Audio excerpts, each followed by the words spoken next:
तर मित्रांनो आलेले आहेत ओपनिंग वोटिंग ट्रेंड आणि या वोटिंग ट्रेंडनुसार कोण आहे पुढे आणि कोण आहे पाठी हे जाणून घेऊया. तर या आठवड्यात घरातून बाहेर जाण्यासाठी 9 लोक नॉमिनेट आहेत आणि या 9 मधून कोणाला किती वोट पडले चला जाणून घेऊया.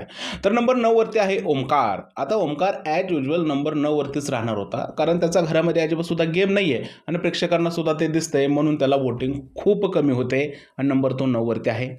नंबर 8 वरती आहे आयुष संजीव. थोडंसं शॉकिंग आहे मित्रांनो, पण हे खरं आहे, कारण आयुषचा कॅप्टन्सी सोडलं तर इतर कोणताही गेम लोकांना दिसलेला नाही आहे, म्हणून कदाचित त्याला वोटिंग होत नाही आहे आणि तो नंबर 8 वरती आलेला आहे.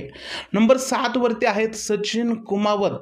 सचिन कुमावत काल त्यांनी थोडासा खेळायचा प्रयत्न केला, त्यांचा खरा चेहरा दाखवण्याचा प्रयत्न केला, पण एवढे दिवस ते गायबच होते, त्यामुळे त्यांना वोटिंग पडत नाही आहे आणि ते नंबर 7 वरती आहेत.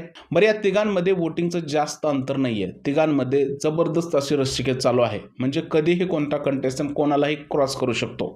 आता नंबर 6 वरती आहेत दीपाली सय्यद. दीपाली सय्यद बिग बॉस जेव्हापासून सुरू झालं तेव्हापासून नॉमिनेट आहेत, सद्यस्थितीत त्या नंबर 6 वरती आहेत.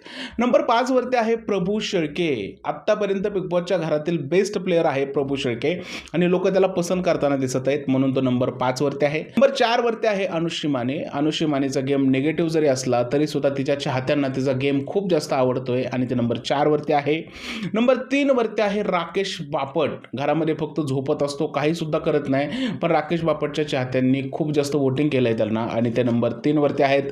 नंबर 2 वरती आहेत दिव्या शिंदे सरकार. आता यांचे फॅन फॉलोइंग जबरदस्त आहे आणि त्याचा फायदा यांना होताना दिसत आहेत आणि त्या नंबर 2 वरती आहेत.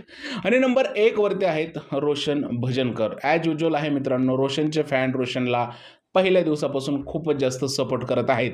याचाच अर्थ काय, ओपनिंग वोटिंग ट्रेंडनुसार नंबर 1 वरती आहे रोशन भजनकर, तर शेवटच्या नंबरवरती आहे ओमकार राऊत. तुम्हाला काय वाटतं, यामध्ये कोण जाईल घराच्या बाहेर? प्लीज मला कमेंटमध्ये सांगा. व्हिडिओ आवडला असेल तर त्याला लाईक करा, शेअर करा, चॅनलला सबस्क्राईब करायला विसरू नका. भेटूया पुढच्या व्हिडिओमध्ये. तोपर्यंत जय हिंद, जय महाराष्ट्र आणि भारत माता की जय.